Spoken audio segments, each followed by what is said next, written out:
আসসালামু আলাইকুম। আজকের আলোচ্য বিষয় পিআর পদ্ধতিতে নির্বাচন। পিআর মানে আনুপাতিক প্রতিনিধিত্বমূলক।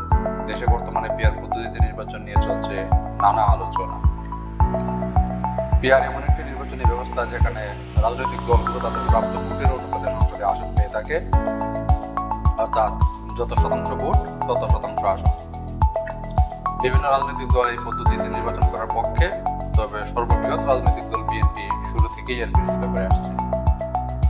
এই পদ্ধতিতে সাধারণত পুরো দেশ বা বড় এলাকাকে একক নির্বাচনী এলাকা হিসেবে ধরা হয় এবং ভোটাররা নির্দিষ্ট প্রার্থী নয় বরং দল বা প্রতীক তালিকায় ভোট দিয়ে থাকেন। বর্তমানে বিশ্বের প্রায় 173টি দেশে আংশিক বা পুরোপুরি পিআর পদ্ধতিতে নির্বাচন অনুষ্ঠিত হয়ে থাকে। সার্কভুক্ত দেশসমূহের মধ্যে শ্রীলঙ্কার সংসদ নির্বাচন 100% পিআর পদ্ধতিতে হয়ে থাকে। ভারতের রাষ্ট্রপতি ও রাজ্যসভার ভোটেও এই পদ্ধতি প্রচলিত আছে। সুবিধাগুলো: ভোটের অনুপাতের প্রকৃত প্রতিফলন ঘটে, সংসদে ছোট দল ও সংখ্যালঘুদের প্রতিনিধিত্ব পাওয়া যায়।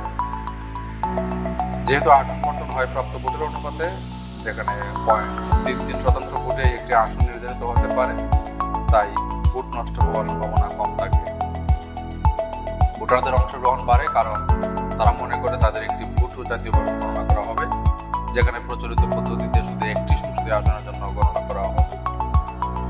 এই পদ্ধতিতে এককভাবে কোনো দলের পক্ষে সরকার গঠন করার সম্ভাবনা নেই বললেই চলে, তাই সরকার গঠনের জন্য ছোট দলের সাথে বড় দলগুলো সহযোগিতামূলক রাজনীতি করতে সচেষ্ট থাকে। তবে কিছু অসুবিধাও রয়েছে।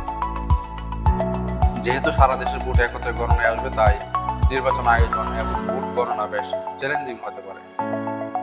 যেহেতু অধিকাংশ সময় জোট সরকার গঠিত হয়, তাই কারো স্বার্থে আঘাত লাগলে সরকার ভেঙে যেতে পারে বা অনেক সময় দুর্বল, অস্থির হতে পারে। সংসদ সদস্যদের সাথে এলাকার নাগরিকদের সরাসরি সম্পর্ক নাও থাকতে পারে। যেহেতু অধিকাংশ ক্ষেত্রে জোটবদ্ধ সরকার গঠিত হয়, তাই জোটের ছোট দলগুলো কখনো কখনো সরকারকে বেশি প্রভাবিত করতে পারে। বিএনপির সমর্থন ছাড়া পিআর পদ্ধতিতে নির্বাচন আয়োজন করা কি আদৌ সম্ভব? মতামত জানাতে ভুলবেন না।